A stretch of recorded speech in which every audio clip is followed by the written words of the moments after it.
Friends, ఇదైతే మన Indian oil corporation అనమాట. ఐఓసీఎల్కి సంబంధించి మనకి 537 ట్రైనీ వేకెన్సీస్ కోసం అయితే ఒక అడ్వర్టైజ్మెంట్ అయితే ఇష్యూ అయింది అనమాట. అదైతే మనకి పైప్ లైన్స్ డివిజన్ మన ఆంధ్ర అలాగే తెలంగాణకి సంబంధించి కూడా వేకెన్సీస్ అయితే ఉన్నాయి. ఆంధ్రప్రదేశ్ చిత్తూరు, అలాగే ఆంధ్రప్రదేశ్లో అచ్యుతాపురము, రాజమండ్రి, విజయవాడ, విశాఖపట్నము, హైదరాబాద్, వీటిలో కూడా మనకి సదరన్ రీజియన్ కింద వేకెన్సీస్ అయితే ఉన్నాయి. ఫ్రెండ్స్, మనకి ఇంటర్మీడియట్ పాస్ అలాగే డిప్లొమా పాస్, దాంతోపాటు మనకి BA BCom BSc వాళ్ళకు కూడాను ఇక్కడ వేకెన్సీస్ అయితే ఉన్నాయి. ఫ్రెండ్స్, మనకి టెక్నికల్ అప్రెంటిస్ అనమాట. ట్రేడ్ వచ్చేసరికి డిసిప్లిన్ వచ్చేసరికి మెకానికల్ లేదంటే ఆటోమొబైల్ 3 years డిప్లొమా, లేదంటే 10th తర్వాత 3 years డిప్లొమా, లేదంటే ఇంటర్ తర్వాత కానీ లేదా ITI తర్వాత కానీ లేటరల్ ఎంట్రీతో డిప్లొమా చేసినా కూడాను ఎలిజిబుల్ అయితే అవుతారు. ఇంకా టెక్నీషియన్ అప్రెంటిస్ ఎలక్ట్రికల్కి సంబంధించి కూడా సేమ్ అనమాట. 3 years డిప్లొమా అయితే ఉండాలి. లేటరల్ ఎంట్రీ వాళ్ళు కూడాను ఎలిజిబుల్ అయితే అవుతారు. అలాగే టెలికమ్యూనికేషన్స్ అండ్ ఇన్స్ట్రుమెంటేషన్ దానికి సంబంధించినటువంటి అదర్ బ్రాంచెస్లో చేసినప్పటికి కూడాను మీరు డిప్లొమా ఎలిజిబుల్ అయితే అవుతారు. ఎలక్ట్రానిక్స్ అండ్ కమ్యూనికేషన్స్లో కానీ, ఎలక్ట్రానిక్స్ అండ్ టెలికమ్యూనికేషన్స్లో కానీ, రేడియో కమ్యూనికేషన్ ఎలక్ట్రానిక్స్లో కానీ, లేదంటే ఇన్స్ట్రుమెంటేషన్ కంట్రోల్ ఇంజనీరింగ్లో, ఇన్స్ట్రుమెంటేషన్ ప్రాసెస్ కంట్రోల్లో కానీ, ఎలక్ట్రానిక్స్ ఇంజనీరింగ్లో కానీ దేంట్లో అయినా సరే 3 years డిప్లొమా చేసి ఫ్రెషర్స్ అయ్యి ఉంటే కనుక మీరు ఎలిజిబుల్ అయితే అవుతారు. ఇంకా చూసుకుంటే ట్రేడ్ అప్రెంటిస్ అనమాట. అసిస్టెంట్ హ్యూమన్ రిసోర్స్కి సంబంధించి మనకి ఎనీ డిగ్రీ వాళ్ళు దీనికి అప్లై అయితే చేసుకోవచ్చు. అలాగే అకౌంటెంట్కి సంబంధించి BCom చేసిన వాళ్ళు, డేటా ఎంట్రీ ఆపరేటర్ అనమాట, ఇంటర్మీడియట్ పాస్. అలాగే డొమెస్టిక్ డేటా ఎంట్రీ ఆపరేటర్ అంటే ఇంటర్మీడియట్తో పాటు ఆ యొక్క స్కిల్ సర్టిఫికేట్ కనుక ఉంటే డొమెస్టిక్ డేటా ఎంట్రీ ఆపరేటర్లో ఈ యొక్క స్కిల్ డేటా ఎంట్రీ ఆపరేటర్గా వెళ్ళొచ్చు. లేదంటే మామూలు ఇంటర్మీడియట్ పాస్ అయితే కనుక ఫ్రెషర్గా ఒక డేటా ఎంట్రీ ఆపరేటర్కి మీరు అప్లై అయితే చేసుకోవచ్చు. ప్లస్ మన కండిషన్ ఏంటంటే 31st August 2025కి ఆ యొక్క ఇంటర్మీడియట్ కానీ, డిగ్రీ కానీ, డిప్లొమా కానీ కంప్లీట్ అయితే అయి ఉండాలి. ఎక్కడ కూడా గతంలో మీరు అప్రెంటిస్ ట్రైనింగ్ అయితే తీసుకోకుండా ఉండాలన్నమాట. ఫ్రెషర్ అయితే అయ్యి ఉండాలి. ఎక్కడ ఎక్స్పీరియన్స్ కానీ అప్రెంటిస్ ట్రైనింగ్ కానీ చేయకుండా ఉండాలన్నమాట. 50% మినిమం అయితే వచ్చి ఉండాలి. ఇంకా SC ST PWD క్యాండిడేట్స్ ఎవరైనా అప్లై చేస్తే వాళ్ళకి 45% సరిపోతుంది. జనరల్ క్యాండిడేట్స్కి 50%. ఇంకా కూడా BE BTech MBA అలాంటి MCA అలాంటి హయ్యర్ క్వాలిఫికేషన్ వాళ్ళకి ఈ యొక్క ట్రైనింగ్ అయితే ఇవ్వడం జరగదన్నమాట. షాల్ నాట్ బి ఎలిజిబుల్ అని ఇక్కడ క్లియర్గా అయితే మెన్షన్ అయితే చేశారు. ఏజ్ క్రైటీరియా వచ్చేసరికి 18 to 24 years అన్న, 18 నుంచి 24 సంవత్సరాలు, 31st August 2025కి ఇంకా ఏజ్ రిలాక్సేషన్స్ అప్లికబుల్ అవుతాయి. OBC NCల వాళ్ళకి 27, SC ST వాళ్ళకి ఒక 5 years కాబట్టి 29, PWD క్యాండిడేట్స్కి 34. అలాగే మీకు 1 year అప్రెంటిస్ ట్రైనింగ్ అయితే ఇవ్వడం జరుగుతుంది. ఇందాక చెప్పినట్టుగా చిత్తూరు, ఆంధ్రప్రదేశ్లో వేరియస్ లొకేషన్స్ ఉన్నాయి. హైదరాబాద్లో కూడాను లొకేషన్ ఉంది. ఎక్కడ వాళ్ళకి అక్కడ 1 సంవత్సరం పాటు ట్రైనింగ్ ఇస్తారు. స్టైఫండ్ అనేది ఇక్కడ మెన్షన్ అయితే చేయలేదు. ఐఓసీలో కొంచెం ఎక్కువే ఉంటుంది. మీకు ఒక 15,000 ఆ లోపల దాకా వచ్చే అవకాశాలు అయితే ఉన్నాయన్నమాట సంవత్సరానికి.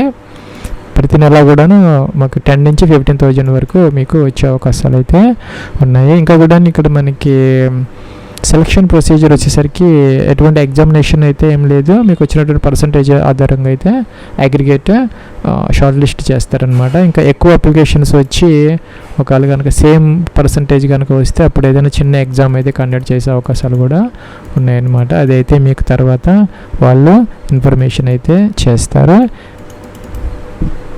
ప్లస్ ఇంకా దీనికి సంబంధించి ఎటువంటి ఫీజు ఏమీ లేదనమాట. 0 ఫీజు, మీరు ఏమి ఫీజు పే చేయాల్సినటువంటి అవసరం అయితే లేదు. ఇంకా అప్లికేషన్ ప్రాసెస్కి సంబంధించి మీరు ఈ డిప్లొమా హోల్డర్స్, గ్రాడ్యుయేట్స్ వీళ్ళందరూ కూడా NATS 2.0లో కంపల్సరీగా ఎన్రోల్ అయ్యి 100% ప్రొఫైల్ అయితే కంప్లీట్ అయితే చేసుకోవాలి. మనకి డేటా ఎంట్రీ ఆపరేటర్కి ఎవరైనా అప్లై చేయాలనుకుంటే వాళ్ళైతే NAPS అంటే అప్రెంటిస్షిప్ India.gov.inలో వాళ్ళు 100% ప్రొఫైల్ కంప్లీట్ చేసుకొని అక్కడ అప్లై అయితే చేసుకోవాలి.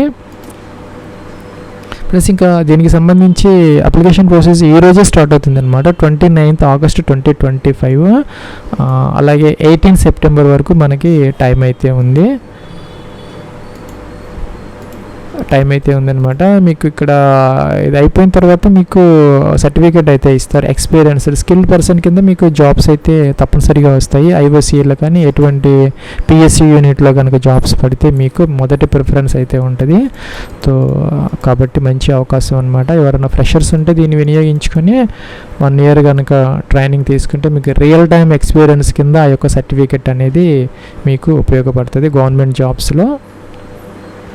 ఫ్రెండ్స్, ఇదైతే మనకి స్కిల్ డెవలప్మెంట్కి సంబంధించి government of India NATS 2.0 portal అనమాట. ఇక్కడైతే మీరు స్టూడెంట్ అని ఉంటుంది. స్టూడెంట్ తీసుకొని మీరు కనుక గతంలో కనుక అకౌంట్ ఉంటే లాగిన్ అయితే అవ్వచ్చు డైరెక్ట్గా. లేదంటే కనుక మనం ఒక వీడియో అయితే చేసాం గతంలో NATS 2.0లో ఎన్రోల్మెంట్ ప్రాసెస్ కోసం మన తెలుగులో వీడియో అయితే ఉంది. ఈ లింక్ అయితే ఈ వీడియో కింద డిస్క్రిప్షన్లో ఉంటుంది. చెక్ చేసి మీరు ఆ యొక్క కంప్లీట్ ప్రాసెస్ కంప్లీట్ చేసుకొని మీరు దానిని అంటే ఫ్రీగా చేసుకోవచ్చు అనమాట. దీనిలో ఎటువంటి ఫీజు పే చేయాల్సిన అవసరం లేదు. దీంట్లో డాక్యుమెంట్స్ అన్ని అప్లోడ్ చేయాల్సిన అవసరం అయితే ఉంటుంది. బ్యాంక్ డీటెయిల్స్ ఇవ్వాలి. ఇవన్నీ ఇస్తే మీకు స్టైఫండ్ దాంట్లో పడుతుంది. ఇది స్టూడెంట్ లాగిన్ అనమాట. మీ 100% ప్రొఫైల్ కంప్లీట్ అయిపోయింది. ఈమెయిల్ పాస్వర్డ్ క్యాప్చర్ ఇచ్చేసి లాగిన్ అయ్యాలి. ఒక పాస్వర్డ్ కనుక మర్చిపోతే ఇక్కడ పాస్వర్డ్ తీసుకోవచ్చు. లాగిన్ అయిపోతే మీకు ఇలాగ వస్తుంది. ఇదైతే మీకు డాష్ బోర్డ్ అనమాట. లాగిన్ అయిపోతే ఇక్కడ మీకు ఏ పోస్టులకు అప్లై చేశారు, ఎన్ని సెలెక్ట్ అయ్యారు, ఎన్ని రిజెక్ట్ అయ్యారు అన్నీ వస్తాయి. మీరు కనుక కొంచెం కిందకు వచ్చేస్తే అప్లై అగైనెస్ట్ అడ్వర్టైజ్మెంట్ వేకెన్సీస్ అని ఇక్కడ ఉంటుంది అనమాట హెడ్డింగ్. అక్కడ చూసుకుంటే ఇక్కడ మీకు ఒక సెర్చ్ బార్ ఉంటుంది అనమాట ఈ రైట్ సైడ్. ఇక్కడికి వచ్చేసేసి మీరు ఏం చేయాలంటే ఇండియన్ ఆయిల్ అని చెప్పేసి కొంచెం టైప్ చేస్తే చాలు. ఇక్కడ మనకి పైప్ లైన్స్ డివిజన్ అని వస్తుంది. రాలేదన్నమాట ఇప్పటికి. ఈ రోజు స్టార్ట్ అయింది 29th. ఇంకా అప్డేట్ అవ్వలేదు ఈ యొక్క NATS పోర్టల్లో. వీళ్ళు అప్డేట్ అయితే చేస్తారు ఈరోజు నైట్ కానీ రేపు మార్నింగ్ కానీ. టైం ఉంది కాబట్టి మీరు ఒక 2 days ఆగి ట్రై చేస్తే ఇక్కడ మీకు ఇలా వస్తుంది. ఇండియన్ ఆయిల్ కార్పొరేషన్ ఇక్కడ వేకెన్సీస్ అయితే వస్తాయి. మన 534 ఏదో ఉంది కదా, అవి వస్తాయి. లాస్ట్ డేట్ వచ్చేసరికి మనకి 18 కదా, 18 సెప్టెంబర్. అది కూడా మీరు ఒకసారి చెక్ చేసుకోవచ్చు అనమాట అప్లై చేసే ముందు. ప్లస్ మనకి 18 సెప్టెంబర్ 2025 కాబట్టి అదొక ఇది కూడా మీరు చెక్ చేసుకుని అర్థమైపోతుంది మీరు దేనికి అప్లై చేస్తున్నారని మీకు క్లారిటీ అయితే ఉంటుంది. ఇక్కడ ఇండియన్ ఆయిల్ కార్పొరేషన్ అని వస్తుంది. కిందేమో పైప్ లైన్స్ డివిజన్ అని వస్తుంది. ఇక్కడ వచ్చేసరికి మనకి టెక్నీషియన్ అలాగే గ్రాడ్యుయేట్ అప్రెంటిస్ అని వస్తుంది. వేకెన్సీస్ వస్తాయి. స్టార్టింగ్ డేట్ ఈరోజు వస్తుంది 29th. లాస్ట్ డేట్ 18 వస్తుంది. వ్యూ అంటే డీటెయిల్స్ చూసుకోవచ్చు. అప్లై అంటే సరిపోతుంది. ఇంకా మీరు ఏం చేయాల్సిన అవసరం లేదు. షార్ట్ లిస్ట్ అయితే కనుక మీకు ఒక మెసేజ్ అయితే వస్తుంది. మెసేజ్ వచ్చినప్పుడు డాక్యుమెంట్స్ వెరిఫికేషన్ కోసం అయితే వెళ్ళచ్చు. ఇంకా ఇంటర్మీడియట్ బేస్ మీద డేటా ఎంట్రీ ఆపరేటర్ అనే పోస్ట్కి మీరు కనుక దీనికి అప్లై చేయాలనుకుంటే NAPS రిజిస్ట్రేషన్ అయితే చేసుకోవాలి. ఇది కూడా ఫ్రీ అనమాట. ఎటువంటి ఫీజు పే చేయాల్సిన అవసరం లేదు. మీరు ఇక్కడ 100% ప్రొఫైల్ అయితే కంప్లీట్ చేసుకొని దీనికి కూడా అప్లై అయితే చేసుకోవచ్చు. ప్లస్ దీనికోసం కూడా ఒక వీడియో ఉందన్నమాట తెలుగులో. మనకి డిస్క్రిప్షన్లో ఒక లింక్ అయితే ఉంటుంది. దాని మీద క్లిక్ చేసి మీరు 100% ప్రొఫైల్ కంప్లీట్ చేసుకుంటే ఇదైతే మనకి లాగిన్ అవ్వాలన్నమాట. ఇక్కడికి వచ్చేస్తే మనం స్కిల్ ఇండియాకి సంబంధించి NAPSలోకి వస్తే ఇక్కడ మనకి క్యాండిడేట్ అని ఉంటుంది. క్యాండిడేట్ తీసుకున్న తర్వాత లాగిన్ అయితే ఉంటుంది. Enter email ID capture enter చేసేస్తే ఓటీపీ అడుగుతుంది. ఓటీపీ ఎంటర్ చేసి సబ్మిట్ చేస్తే లాగిన్ అయిపోతాం మనం. ఇదైతే మన డాష్ బోర్డ్ అనమాట. NAPSకి సంబంధించి ఇక్కడ మై ఆపర్చునిటీస్ అని ఉంటుంది లెఫ్ట్ సైడ్ సెకండ్ ట్యాబ్ అనమాట. ఇక్కడ చూసుకున్నట్టయితే కనుక మీరు సెర్చ్ వే ఎస్టాబ్లిష్మెంట్ అని ఉంటుంది. ఇక్కడ దీని మీద ఇండియన్ ఆయిల్ కార్పొరేషన్ అని చెప్పేసి టైప్ అయితే చేయాలి. ప్లస్ దీంట్లో కూడా అప్డేట్ కాలేదన్నమాట. ఈరోజు అన్నీ కూడా నేను చెక్ చేశాను. ఇవాళ స్టార్ట్ అవుతుంది కాబట్టి ఒక 2 days పడుతుంది దీంట్లో అప్డేట్ అవడానికి. మీరు IOCL పైప్ లైన్స్కి అప్లై చేయాలి. వ్యూ అని డీటెయిల్స్ వస్తాయి. అప్లై అంటే అప్లై చేయొచ్చు అనమాట. అయిపోతుంది. మీరు ఇంకా ఏమి చేయాల్సిన అవసరం లేదు. ఫీజు ఏమి కూడా మీరు పే చేయాల్సిన అవసరం అయితే లేదు. సో మీరు అప్లై చేసే ముందు ఒకసారి దాంట్లో ఎస్టాబ్లిష్మెంట్ కోడ్ ఉంటుంది అనమాట. సపోజ్ మీరు కనుక NATSలో కనుక అప్లై చేస్తూ ఉంటే మీరు మన సదరన్ రీజన్కి మీరు అప్లై చేస్తారు కాబట్టి జనరల్గా NATSలో ఇదైతే ఉంటుంది అనమాట కోడ్.